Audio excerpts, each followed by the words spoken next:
How tall was Jim Lemon? What was Tony Gwynn's batting average in 1994? How many home runs did Don Baylor hit in 1978? One of the easiest ways to find out such information is to turn over your baseball cards and read the backs. Aside from career stats and bio vitals, certain top sets had another portion of card backs dedicated to a popular theme: cartoons. Here's a look back to some examples. Each back of 1954 Topps baseball cards features a 2 or 3 panel cartoon strip called Inside Baseball. There's a lot going on inside each panel. Some are humorous. In 1952 spring training, Ed Matthews showed he could hit, but he wanted to prove he was a good fielder. One day he chased a pop-up. It went near the seats. Ed tried for it and landed in the lap of Ford Frick, baseball commissioner. Others tell of how diverse players' lives were. In college, Don Lenhart played basketball and baseball. After he came out of the Navy, he started his pro career. Don keeps trim during the off-season by working as a laborer on construction jobs around St. Louis. There are mentions of standout moments in their careers. On April 27, 1943, the Giants traded Connie Ryan to the Braves. His first day with the Braves, he was sent in to pinch hit.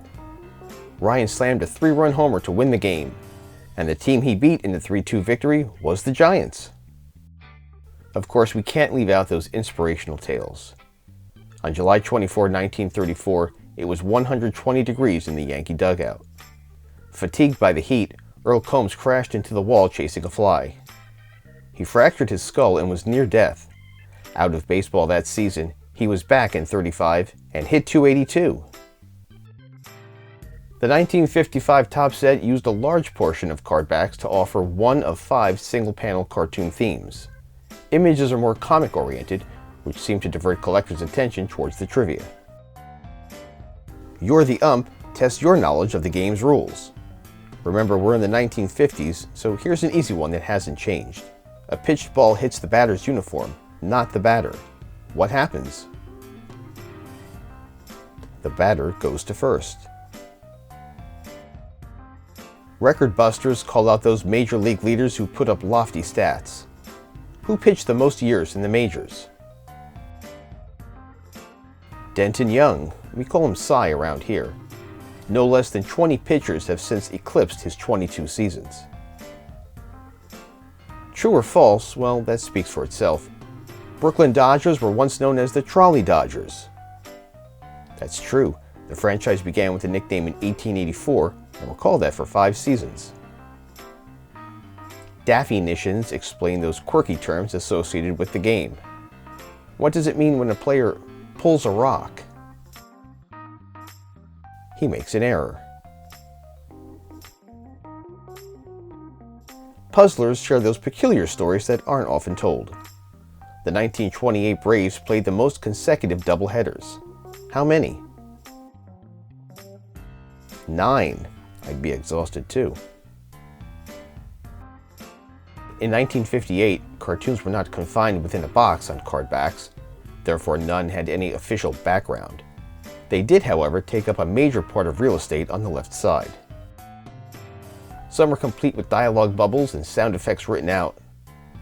John Goro made a big splash at the plate with Memphis in 1957. You notice the crack of his bat. He averaged almost a hit a game after coming up to the Cubs last season.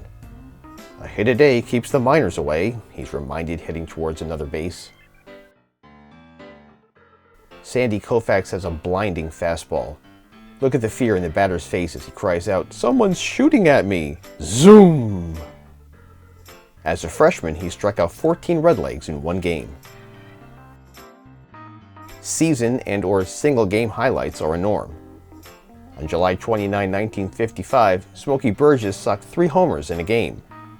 Smokey was on the 1954 and 1955 All-Star teams. Some have mentions of college or military service. Steve Korchek has just returned to the Nationals after a service hitch. Ready for action! What a way to enter a ballgame.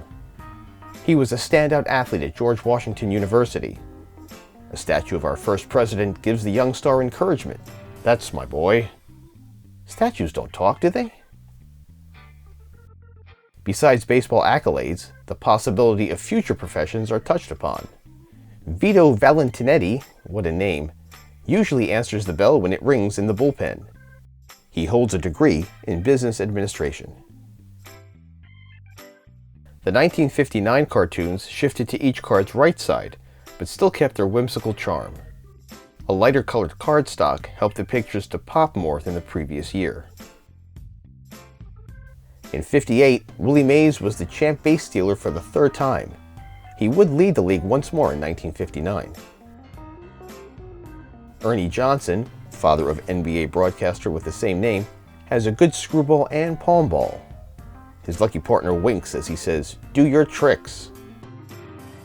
Dale Long used a first baseman's mitt to catch against the Dodgers last year. How do you think he'd handle the enormous size of today's gloves? George Bamberger pitched a no-hitter at Ottawa on the day his first child was born. Well, what a better way to celebrate than cigars for everyone, especially the umps. Larger representations on the backs of all-star selections bring those players to life and mention one career stat or boast their greatness. Nellie Fox set a major league record in 1958 by playing 98 games without striking out. He played 155 games that year and struck out, are you ready, just 11 times.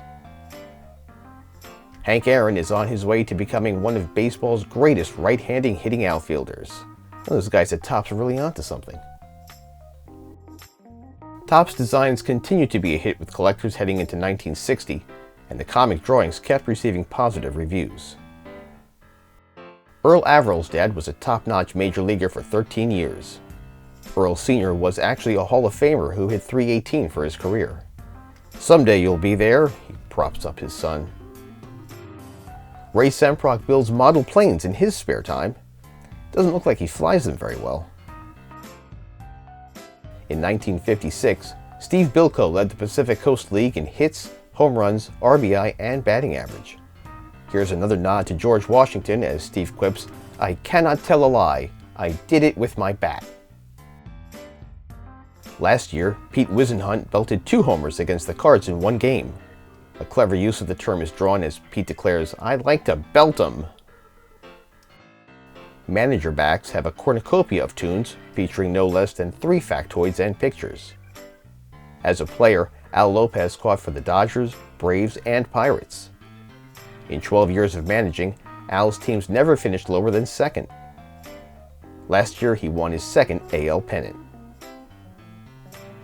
Combo player cards have the same generic image of baseball action at each card bottom. Unlike the samples shown here, the first series in the 1961 set has slight differences in the actual drawings and font from the rest of the set. The caption type is noticeably smaller, so let me get my second pair of eyes for these. I wasn't lying, right? Tracy Stallard was signed as soon as he graduated from high school. He played baseball, basketball, and football while in school. Tracy has a wide assortment of pitches. I'm not sure what you would call that one. Don Drysdale tied an NL pitcher's mark with 7 home runs in one year. He was tied for the lead in shutouts in '59 with 4. The announcer calls another one over the broadcast waves. Don has a World Series victory under his belt. He wound up with 3 in his career. Dick Elworth's curveball drives batters wacky. This young hitter says, "I give up," at the sight of the off-speed offering. He enjoys watching any sporting event. Dick went to Fresno City College. George Altman was voted the best Chicago rookie in 1959. It seems this registered voter was quick to pledge his support. George has a large collection of records. He also has a Bachelor of Science degree. He looks like quite the mixologist. Why not add a cartoon to arguably Topps' most memorable design? The one-panel animations on 1962 backs are much larger than the previous year, come with subtitles, and have a much more mature look. The details of action are similar to superhero comics. Vada Pinson tied a record by getting 200 hits as a rookie with the Reds. There's no sound effect needed here. The expressive lines explain it all. Vern Law won an All-Star game and 2 World Series games in 1960. here's a new point of view from just behind the hitter. Frank Sullivan led the AL with 260 innings pitched when he won 18 in 1955. This angle shows an at-bat from the pitcher's perspective. Look how easily the illustration captures 4 characters. Chet Nichols' father was a major league pitcher in the 1930s. His dad, also named Chet, played for 3 franchises over 6 seasons, but only mustered 1 career win. With Phoenix in 1958, Andre Rogers led his league with 43 doubles. The tremendous amount of detail in one small picture, from the cloud of dust, cap falling off, and leaping slide to beat the throw, makes these cards so enjoyable.